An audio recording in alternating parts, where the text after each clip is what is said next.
कचहरी लग चुकी है। आपके साथ इस वक्त एनडीटीवी इंडिया पर मैं आशुतोष चतुर्वेदी। हाल के जेनजी आंदोलन ने नई पीढ़ी को एक नई ताकत दी, ऐसी ताकत कि वो अपने ऊपर थोपी जा रही पाबंदियों को खुलेआम चैलेंज कर रहे हैं। हरियाणा में इन दिनों खाप पंचायत और जेनजी के बीच ऐसा ही एक टकराव चल रहा है। कचहरी में इसकी पूरी फाइल आपके सामने खोलेंगे। किसी नेता ने अगर किसी मंच से भाषण दिया तो उसके बाद उस मंच का शुद्धिकरण किया जाना क्या कहलाएगा? इसी पर आज देश की राजनीति में बहस बहुत गर्म है। हल्द्वानी की एक घटना आज देश की संसद में कैसे गूंजी, इसकी भी बात रखेंगे। और आज 10:30 बजे आपको बताएंगे कि ईरान से जंग कैसे सुपर पावर अमेरिका के गले पड़ चुकी है, कैसे वहां तैनात सैनिक लौटने को बेताब हैं। लेकिन सबसे पहले हरियाणा में चल रही एक दिलचस्प जंग की, जिसमें चौपाल वर्सेस इंस्टाग्राम का टकराव चल रहा है।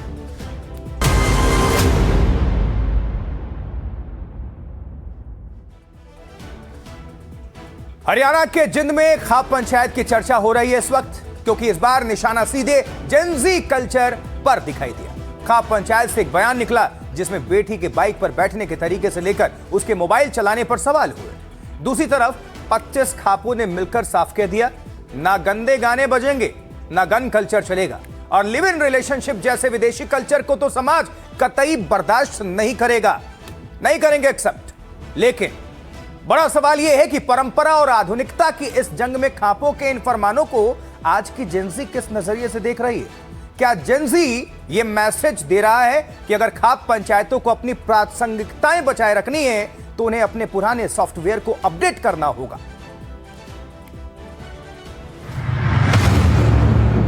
नामरा लड़की दी फोन दवाना, छोटे कपड़े लड़की पहने, बापू का पासा दोनों बात आकर तोरी बैठे हैं। क्या मतलब मैरिज बैन?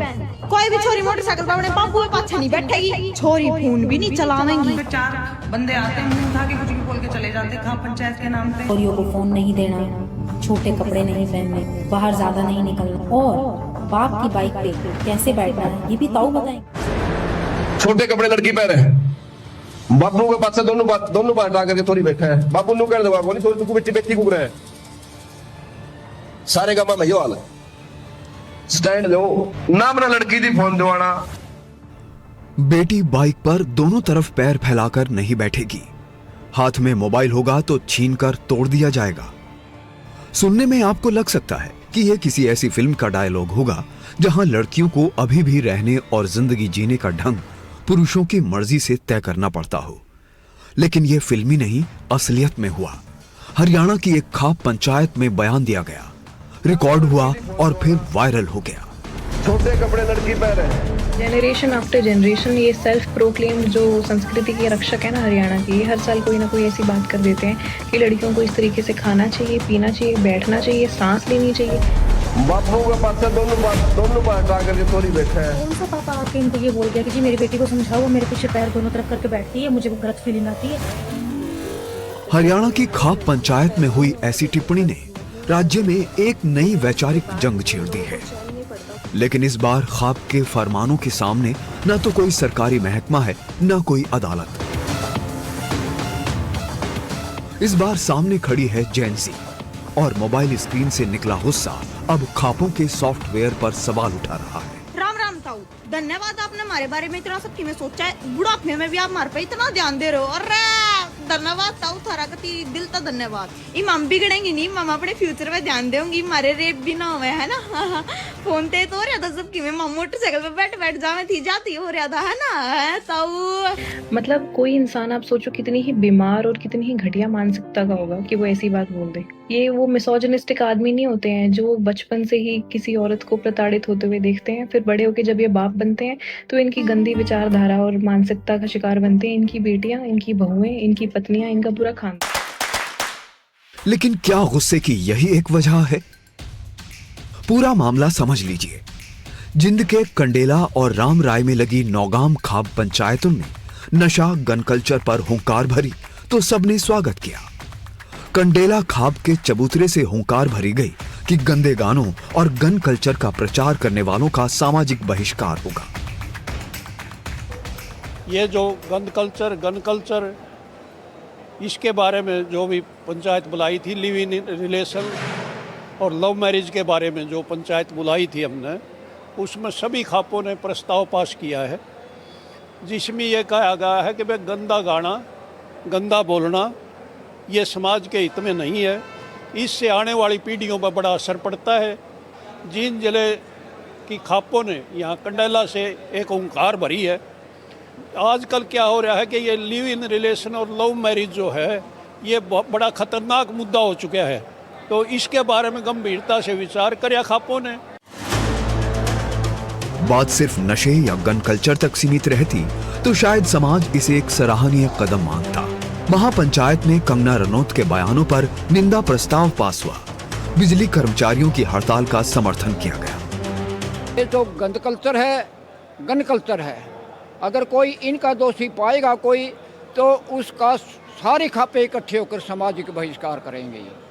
और दूसरे नंबर पर नशे के खिलाफ जो आज नशा फैल रहा है, आज नशा इतना फैल रहा है, बहुत से घर बर्बाद हो चुके हैं। ये इंस्टाग्राम पर सामने दिखता है, उसके अंदर इतने गंदे सीन आते हैं, कभी नंगे सीन आ गए, कभी कैसे सीन आ गए।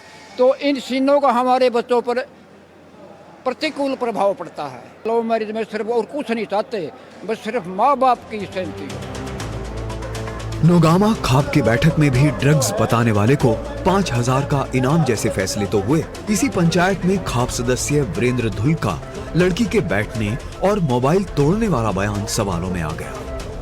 यानी जैसे ही बंदिशों का चाबुक बेटियों की आजादी पर चला, हरियाणा की युवा पीढ़ी, जिसे हम जेन ज़ी कहते हैं, उसने सर झुकाने से साफ इनकार कर दिया। भाई आजकल हरियाणा के ताऊओं की पंचायत के फैसले सुन रही हूँ। छोरियों को फोन नहीं देना, छोटे कपड़े नहीं पहनने, बाहर ज्यादा नहीं निकलना और बाप की बाइक पे कैसे बैठना है ये भी ताऊ बताएंगे।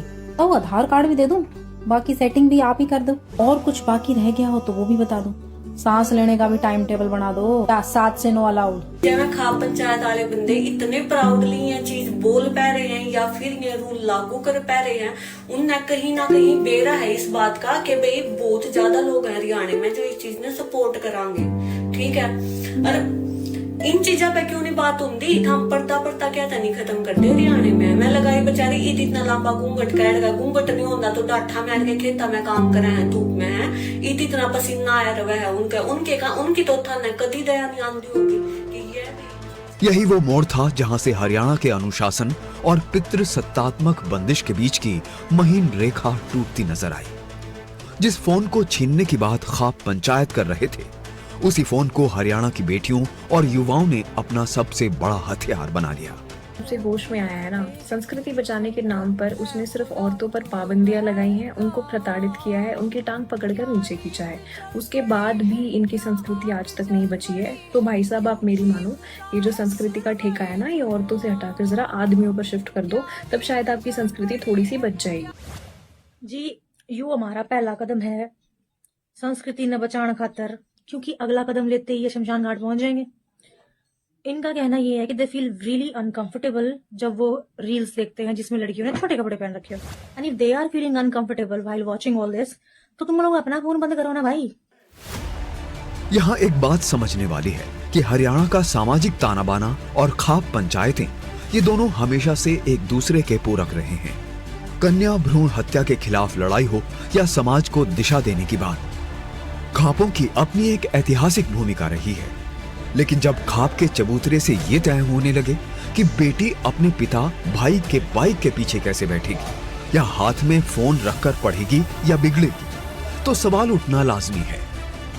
खाप अगर सोच रही है कि जेन ज़ी को वो सोशल मीडिया जो हर समय चलाती है, अगर वो अवेयरनेस के तौर पर सिखाना चाहते हैं, लिव इन में ना रहें या ये ना करें वो ना करें, शायद वो कुछ हद तक बात सुन ले। पर अगर ये बोले कि ये नहीं होगा, एक फरमान की तरह बोलेंगे, तो वो नहीं सुनेंगे, क्योंकि उनको पता है ये उनका कानूनी अधिकार है। तो खाप को भी थोड़ा सा सोच समझ के जेन ज़ी से डील करना पड़ेगा। राम राम ताऊ, धन्यवाद। इस बीच पिछले 2 हफ्तों से इंस्टाग्राम पर खापों के खिलाफ वीडियो की बाढ़ आ गई। 30,000 से ज्यादा वीडियो #खाप पर ट्रेंड करने लगी। ये विरोध किसी बाहरी संस्था का नहीं था, ये विरोध हरियाणा के उन्हीं गाँव के युवाओं का था। ये बहुत ही दुर्भाग्यपूर्ण स्टेटमेंट है कि लड़की को क्या पहनना चाहिए क्या नहीं, पिता के साथ कैसे बैठना चाहिए। वो पिता के साथ है, ये क्या कम है कि वो अपने फादर के साथ जा रही है। इसके बावजूद वो आप लोग कोई ना कोई कमेंट करते हैं। माने ये कब रुकेंगी आपकी बातें? आज हम कहाँ पहुँचे हुए हैं। हरियाणा की थी कल्पना चावला भी, जो अंतरिक्ष में पहुँची। हमारा देश तो पहुँचा ही है, लेकिन हरियाणा की एक बेटी पहुँची है। कैसे पहुँची है? इस तरह के कोई ऑब्जेक्शंस नहीं लगे उन पे। तो आप जरा ध्यान करिए, बोलते हुए ये तो सोचिए कि बेटियां हैं, वो इंसान हैं, वो आज बेटियां पूरी तरह से समझती हैं। इस बीच गायक और रैपर राहुल फाजिलपुरिया ने पिता पुत्री के पवित्र रिश्ते पर खाप की सोच पर सवाल खड़े कर दिए। उन्होंने पूछा कि आखिर हर पाबंदी लड़की पर ही क्यों। वहीं क्रिएटर वर्षा चौधरी ने गमछा बांधकर काला चश्मा लगाकर अपनी बात रखी। हरियाणा में लव मैरिज बैन। कोई भी छोरी मोटरसाइकिल पर अपने बाबू के पाछे नहीं बैठेगी। छोरी फोन भी नहीं चलावेंगी। अरे मेरे तो फोन मत दो, मैं बिगड़ जाऊंगी। मत दो मेरे तो फोन, मत दो। क्यों दिया? मेरे तो फोन में बिगड़ गई। राम ताऊ, धन्यवाद आपने हमारे बारे में इतना सब में सोचा है। बुढ़ापे में भी आप हमारे पे इतना ध्यान दे रहे हो। अरे धन्यवाद ताऊ, थारा का दिल का धन्यवाद। इमाम बिगड़ेंगे नहीं, मामा अपने फ्यूचर पे ध्यान दोगी। वैसे खाप के ये फरमान न सिर्फ सामाजिक स्तर पर चुनौती झेल रहे हैं, बल्कि कानून की नजर में भी टिक नहीं पाते। कानूनी विशेषज्ञों का स्पष्ट मानना है कि किसी बालिग को अपनी मर्जी से जीने, शादी करने या तकनीक का इस्तेमाल करने का अधिकार संविधान देता है। तो उन पे जो है कानूनन कार्रवाई हो। इस तरीके के खाप पंचायतों का जो स्टेटमेंट है वो आर्टिकल 14, 15, 21 इनके अगेंस्ट है, क्योंकि इन आर्टिकल्स कॉन्स्टिट्यूशन के इन आर्टिकल के तहत लोगों के पास एक अधिकार है कि वो इंटरफेथ और इंटरकास्ट मैरिज, अगर वो 2 एडल्ट हैं तो अपने कंसेंट के अनुसार कर सकते हैं। हरियाणा की माटी ने देश को धाकड़ पहलवान दिए हैं, मेडल विजेता बेटियां दी हैं और एक समृद्ध संस्कृति दी है। नशे और गन कल्चर के खिलाफ अगर खापे आगे आती हैं, तो पूरा समाज उनके साथ खड़ा होता है। लेकिन खापों को ये समझना होगा कि वक्त बदल चुका है। 2026 की जेनजी अब बिना सवाल किए हुक्म मानने को तैयार नहीं है। वो परंपराओं का सम्मान करते हैं, लेकिन अपनी व्यक्तिगत आजादी की कीमत पर नहीं। राम ताऊ, धन्यवाद आपने हमारे बारे में इतना सब में सोचा है। बुढ़ापे में भी आप हमारे पे इतना ध्यान दे रहे हो। अरे धन्यवाद ताऊ, थारा का दिल का धन्यवाद। कचहरी में अब बढ़ते हैं आगे और केस डायरी खुलेगी उस विवाद की, जिसमें सवाल यह है कि क्या 21वीं सदी के भारत में किसी नेता की जाति के नाम पर किसी मंच को अपवित्र कहा जा सकता है। कांग्रेस अध्यक्ष मल्लिकार्जुन खड़गे की उत्तराखंड के हल्द्वानी में हुई रैली के बाद जिस तरह मंच पर कथित शुद्धिकरण यज्ञ किया गया, उससे मामला तूल पकड़ गया। लोकतंत्र में मंच पर बोली गई बात का जवाब मंच से दिया जाता है, लेकिन कुछ हिंदू संगठनों ने गंगाजल और यज्ञ से देने की कोशिश की तो मामला पॉलिटिकल हो गया।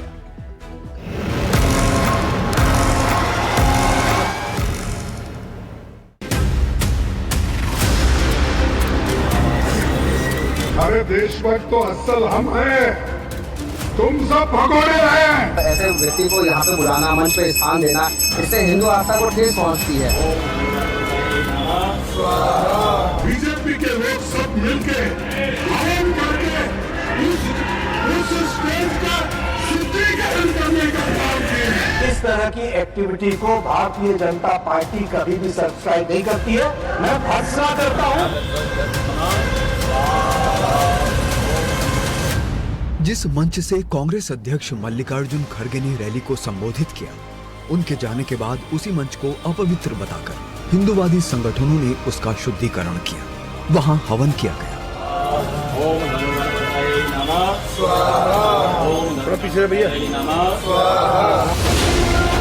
और ये सब हुआ उत्तराखंड के हल्द्वानी में।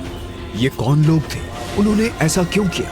किसके इशारे पर किया? इसका पता नहीं चल पाया। लेकिन ये मामला आज देश की संसद में भी गूंजा और खुद खड़गे ने राज्यसभा में उठाया। मैं एक शेड्यूल कास्ट हूँ, मैं एक दलित हूँ, मेरे को मदद करो, मेरी रक्षा करो बोल के कभी किसी के सामने गिड़गिड़ाया नहीं। मैं लड़ने की शक्ति है, मैं लड़ता हूँ, लेकिन तुम मुझे अनटचेबिलिटी का ये करके, शुद्धिकरण करके अपमान करते हो। वहां पर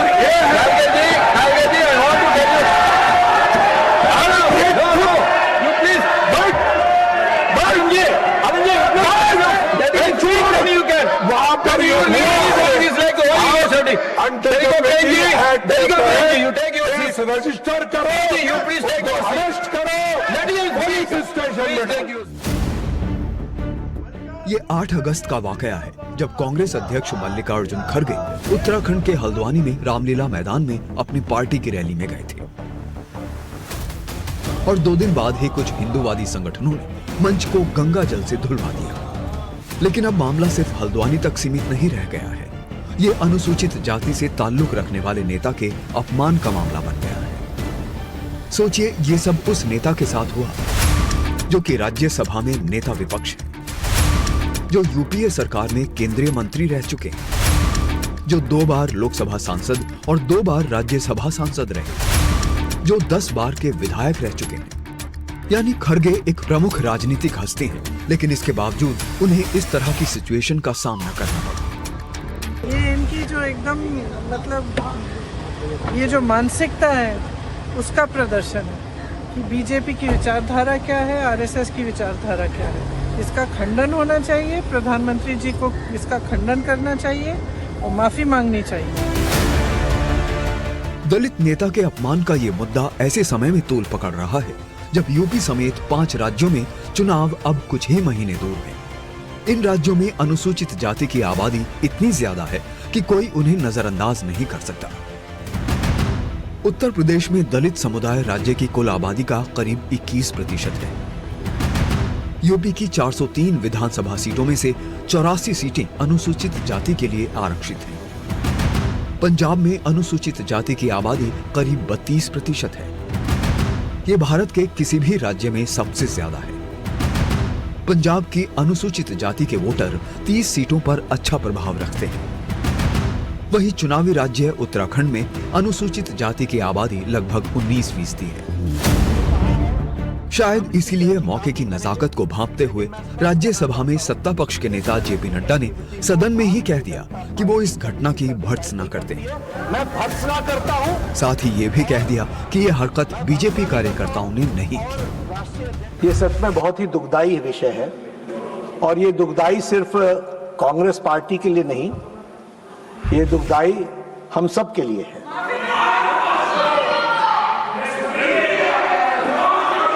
बीजेपी, क्योंकि खड़गे साहब ने कहा कि बीजेपी के लोग थे, मैं स्पष्ट करना चाहता हूं, यहां राष्ट्रीय अध्यक्ष जी भी बैठे हैं और मैं भी पूर्व राष्ट्रीय अध्यक्ष रहा हूं।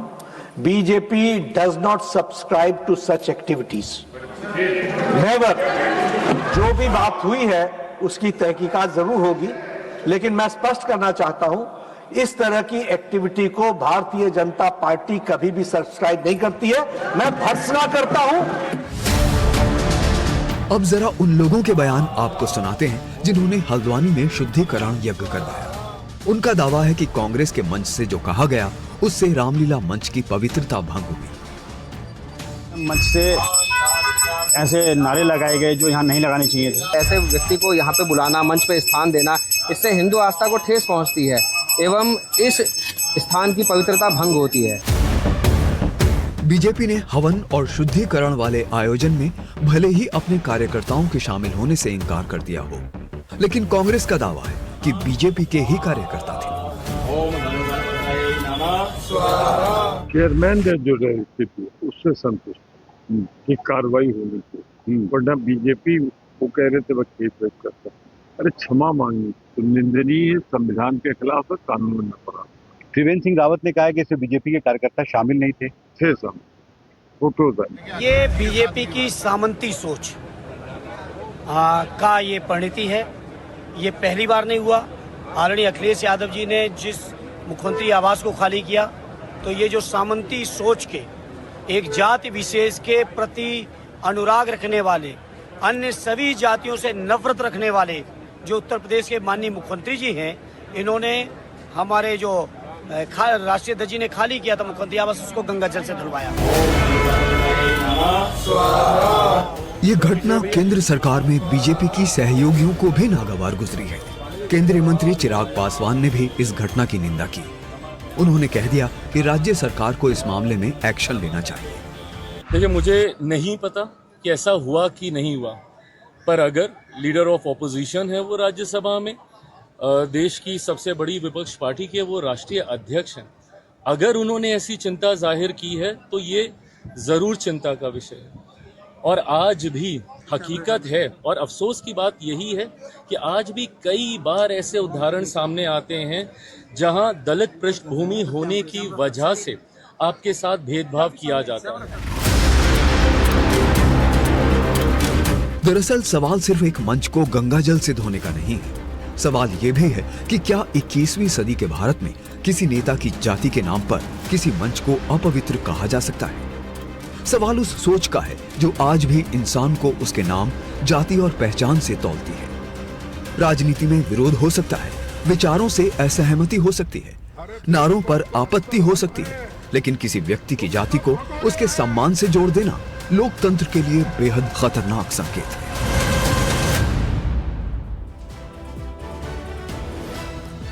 क्या सोशल मीडिया के दौर में सच के पास सफाई देने का वक्त बचा भी है? यह सवाल उठ रहा है उत्तराखंड में हुए एक वाकये के बाद, जहां एक एथलीट छात्रा ने मुख्यमंत्री के सामने आरोप लगाया कि उससे इंटरनेशनल कंपटीशन में भाग लेने के लिए पैसे की डिमांड की गई। यह सब कैमरे पर रिकॉर्ड हुआ और देखते ही देखते वायरल हो गया। लेकिन बाद में सफाई भी आई कि जो समझा गया है ऐसा दरअसल हुआ नहीं था। सवाल यह है कि सोशल मीडिया के दौर में किसी आरोप का सच सामने आने से पहले ही उसका फैसला क्यों हो जाता है? कचहरी में अब खोलते हैं एक नई केस डायरी।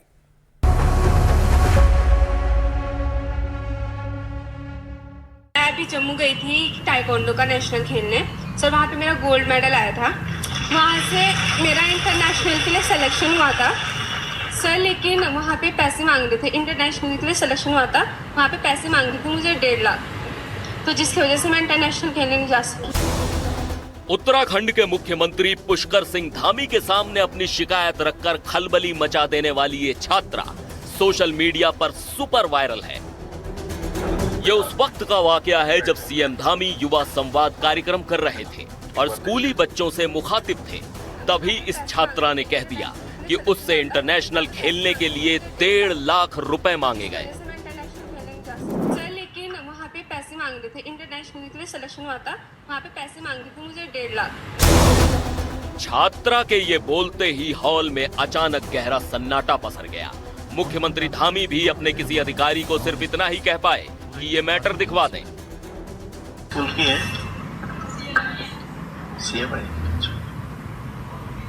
ठीक है, नोट कर ले नाम, है ना, एक बार देख ले। आकांक्षा बेटी के उनके बाद में एक बार चेक कर लीजिए। सीएम के सामने शिकायत रखने वाली छात्रा देहरादून के CNI गर्ल्स स्कूल में पढ़ती है। उसका वीडियो वायरल होने के बाद ऐसा हड़कंप मचा कि जल्द ही इस छात्रा का स्पष्टीकरण वाला वीडियो भी आ गया, जो पहले वाले बयान से अलग था।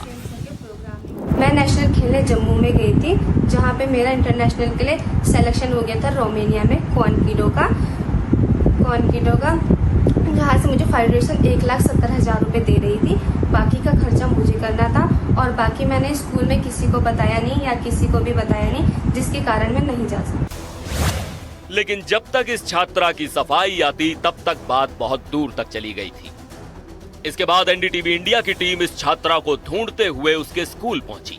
एनडीटीवी के कैमरे पर सायरा ने इस मामले को रिश्वत का मामला मानने से इनकार कर दिया। उसने बताया कि वो पासपोर्ट ना बन पाने की वजह से इंटरनेशनल खेलने नहीं जा पाई थी। इस मामले में छात्रा का स्कूल भी सफाई वाले मोड पर है। प्रिंसिपल ने कहा कि उस लड़की ने मुख्यमंत्री के सामने जो कहा, इसके बारे में उसने स्कूल को नहीं बताया था। स्कूल की प्रिंसिपल ने कहा कि जिस गेम के बारे में उसने बताया वो स्कूल की तरफ से नहीं खेल रही थी। गेम जो था वो स्कूल से नहीं था, वो प्राइवेट गेम था और वो उसमें आगे इंटरनेशनल गेम भी खेली है। तो वहाँ पर जब उसकी हेल्प के लिए हुआ है तो उसको 370 का जो बोला गया था कि 370 है, 170 वो लोग दे रहे थे हेल्प के लिए और 1.5 लाख जो है उसको ये कहा गया था कि आप अपनी सुविधा के अनुसार कर ले, मैनेज कर ले। तो वो लड़की इतनी गरीब थी कि उसने नहीं कर पाई और वो वहां तक नहीं पहुंच पाई। अब छात्रा अपनी बात अलग तरीके से समझा रही है। स्कूल भी सफाई दे रहा है, लेकिन सोशल मीडिया पर जो कहानी दौड़ चुकी है उसे वापस लाना इतना आसान नहीं। जो तात्कालिक डैमेज होना था वो तो हो चुका है। इस मामले में सच क्या है ये छात्रा जाने, उसका स्कूल जाने या जांच के बाद जो सामने आए। लेकिन इस पूरे घटनाक्रम ने एक बड़ा सवाल जरूर खड़ा कर दिया है, क्या सोशल मीडिया के दौर में सच के पास सफाई देने का वक्त बचा भी है? क्योंकि आज झूठ सिर्फ तेज नहीं दौड़ता, वो सच के पहुंचने से पहले ही अपना फैसला सुना चुका होता है। देहरादून से किशोर रावत, एनडीटीवी इंडिया। तो ब्रेक के बाद कचहरी में आप सभी दर्शकों का एक बार फिर से बहुत स्वागत। मैं आपके साथ आशुतोष चतुर्वेदी। किसी भी राज्य की सबसे बड़ी ताकत उसकी युवा आबादी होती है, लेकिन जब वही युवा सड़कों पर उतर आए तो समझना मुश्किल नहीं कि सिस्टम में खराबी कितनी गहरी है। रांची इस वक्त एक अजीब सी बेबसी और तनाव की गवाह बन रही है। एक तरफ छात्र नेता देवेंद्र नाथ महतो पिछले 12 दिनों से भूख हड़ताल पर हैं और दूसरी तरफ 16 अगस्त को मुख्यमंत्री आवास के घेराव की उड़ती अफवाहों के बीच रांची प्रशासन ने पूरे इलाके को छावनी में तब्दील कर दिया है। सवाल अपनी जगह कायम है, अगर सरकार सीधे संवाद नहीं करेगी तो ये आंदोलन खत्म कैसे होगा?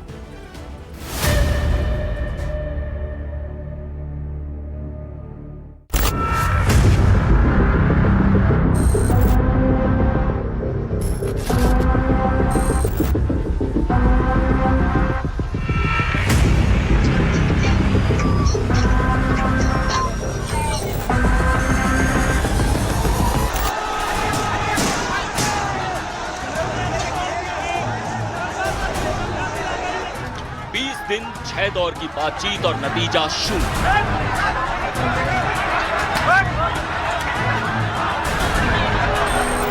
एक तरफ अस्पताल के बेड पर जिंदगी और सिस्टम से जूझते छात्र, तो दूसरी तरफ 15 अगस्त के जश्न से ठीक पहले बैरिकेड्स के पहरे में घिरी रांची। सवाल है आंदोलन में आगे क्या होने वाला है? छात्रों का अगला प्लान ऑफ एक्शन क्या है? 15 अगस्त इंडिपेंडेंस डे के दिन जहां सभी कोई खुशियां मना रहा हो, ऐसे समय में अगर आपके राज्य के हजारों छात्र जो सो सड़कों पे ये बोल के खड़ा है, धरना प्रदर्शन के जो सो यहाँ की सरकार जो सो छात्र के मुद्दों पर गंभीर नहीं है, उनके हक और अधिकार के लिए गंभीर नहीं, तो एक गलत मैसेज जाएगा पूरे देश में। मतलब ठीक है कि धरना प्रदर्शन तो होते रहती है, 12वां आप देखिएगा खुटे मैदान में लोग जो सो बैठल है, लेकिन ये धरना प्रदर्शन कुछ खास है, कुछ स्पेशल है। यहाँ जो सो छात्र नौजवान है, यहाँ भूखे प्यासे है, किसी तरह जो सो कहीं से कुछ भी खाना पीना मिल जाता है, खाता है। और यहाँ जो सो आप देखिएगा कि हजारों छात्र रोज यहाँ आ रहे हैं, इसको आप दरकिनार नहीं कीजिए। हर रोज जो सो आपका जो सो नेशनल मीडिया, आप जैसे मीडिया जो सो तमाम मीडिया बंधु इसको कवर कर रही है, तो राज्य का एक जो सो छवि खराब हो रहा है, माननीय मुख्यमंत्री जी का भी छवि खराब हो रहा है।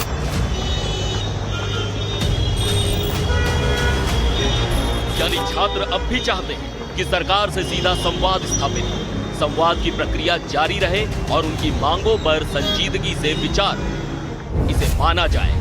लेकिन जिस वक्त छात्रों की बात माइक में कैद हो रही थी, उसी दौरान रांची में बैरिकेडिंग वाला सिस्टम फिर दिखाई दिया। सुरक्षा घेरा मजबूत होता दिखा, खासकर सीएम हेमंत सोरेन के घर के बाहर सिक्योरिटी बीफ अप की गई। बैरिकेड के चलते ट्रैफिक डाइवर्ट किया गया। पुलिस ने बताया कि 15 अगस्त को लेकर तैयारी कर रहे हैं। 15 दिवस समारोह का जो ये राज्य स्तरीय जो यहाँ पर फंक्शन होगा, और उसके लिए हम लोग सभी पुलिस बल जितने भी हैं सभी मौजूद रहेंगे और सभी मुस्तैद रहेंगे। अभी हम लोग के द्वारा ज्वाइंट एक ब्रीफिंग भी की जाने वाली है। मुझे उम्मीद है कि अच्छे से ये समारोह हो जाएगा। सर, ये छात्रों का जो आंदोलन चल रहा है, उसको लेकर सीएम आवास की सुरक्षा बैरिकेडिंग भी की है जगह जगह। ये नॉर्मल एक प्रिकॉशनरी मेजर है, इसमें कोई ऐसी गंभीर बात नहीं है।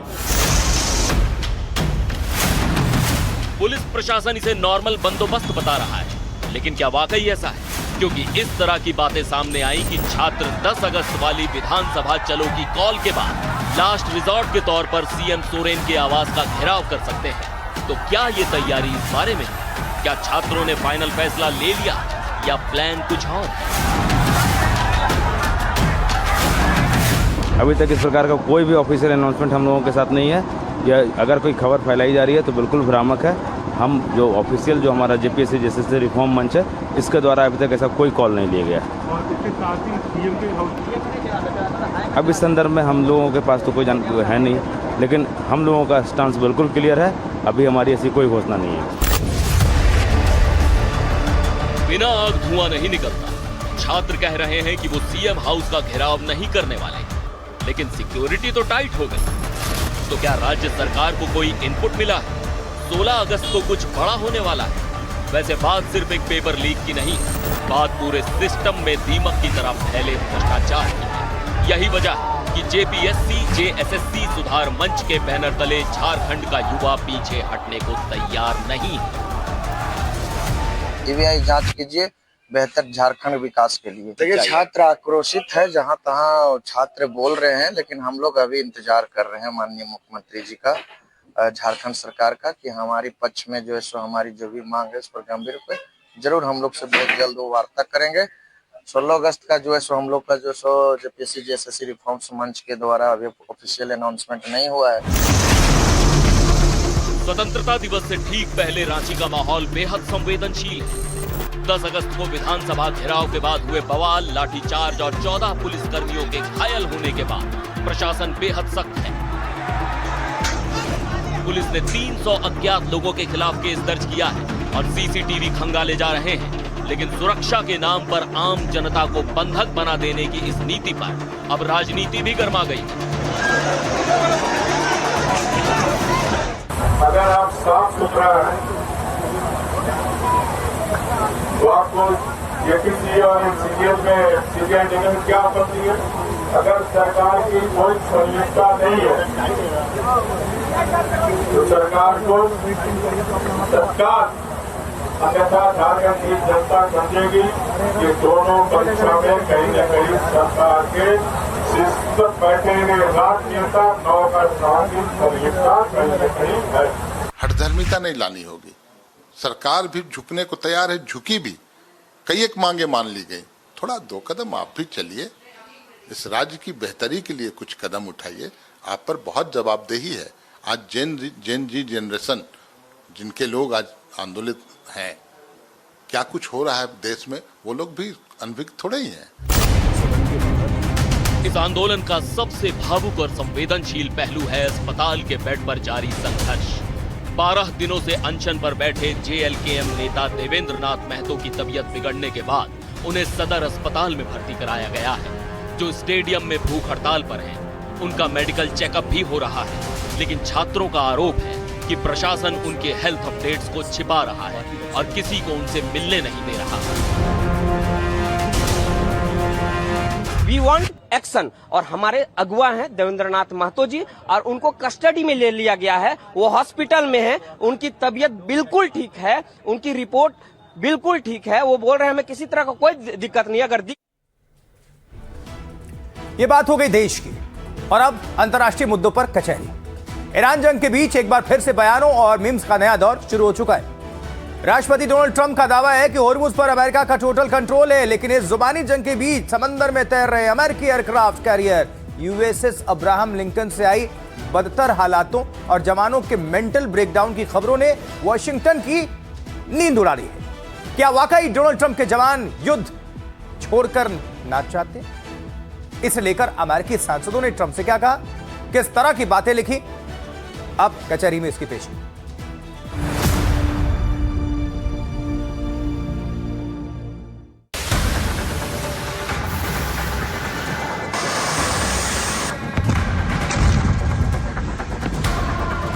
जब से ये खबर आई कि ट्रंप को ईरानी हमलों से बचाने के लिए सीक्रेट सर्विस ने फूड ट्रक में छिपाया था, तभी से ईरान ने वॉर गेम्स का नया सिस्टम ऑन कर दिया।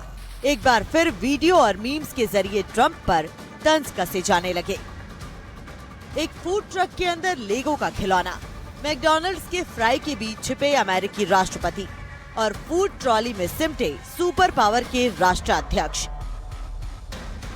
ईरान के सरकारी मीडिया प्लेटफॉर्म्स पर वायरल हो रहे ये वो मीम्स हैं जिन्होंने इस वक्त इंटरनेट पर तहलका मचा रखा है।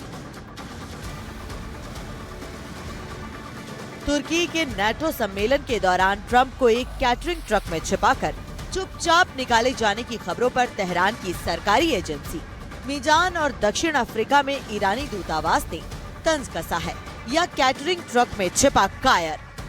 लेकिन सवाल यह है कि क्या ये सिर्फ डिजिटल वर्ल्ड की मीम वॉर है, या पश्चिम एशिया के समंदर में असली जंग अब दावों और खौफ के नए दौर में पहुंच चुकी है। अमेरिका के ये दावे कि जहाज सामान्य रूप से गुजर रहे हैं झूठ और मनगढ़ंत कहानियों के सिवा कुछ नहीं है। हॉर्मुज जल संधि पूरी तरह से ईरान के नियंत्रण में है। बिना ईरानी सशस्त्र बलों की अनुमति और निगरानी की कोई भी कमर्शियल शिप या ऑयल टैंकर यहाँ से सुरक्षित नहीं गुजर सकता। ईरानी सेना अमेरिकी और इजरायली गतिविधियों पर कड़ी नजर रख रही है और हाई अलर्ट पर है। उसने चेतावनी दी है कि किसी भी खतरे का जवाब और भी कड़े तरीके से दिया जाएगा।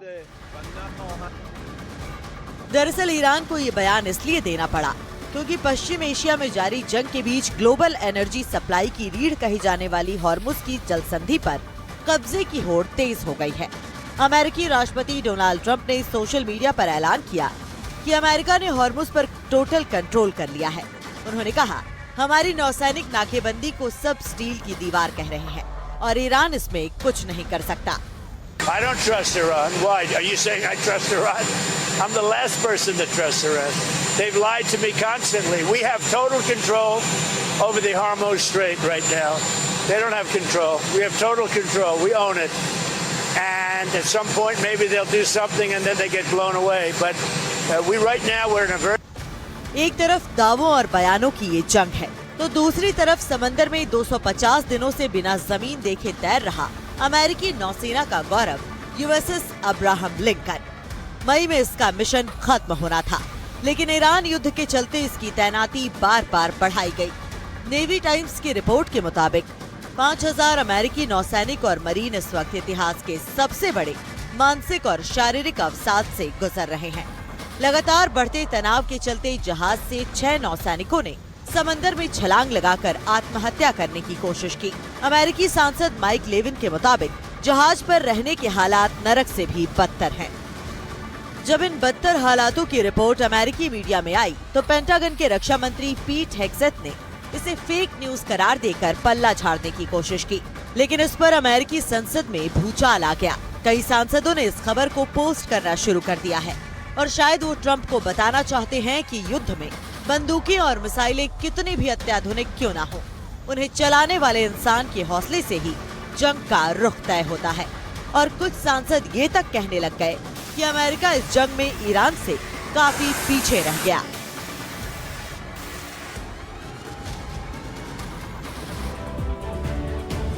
कचहरी में आज के लिए इतना ही। मुझे आशुतोष चतुर्वेदी को दीजिए आप इजाजत।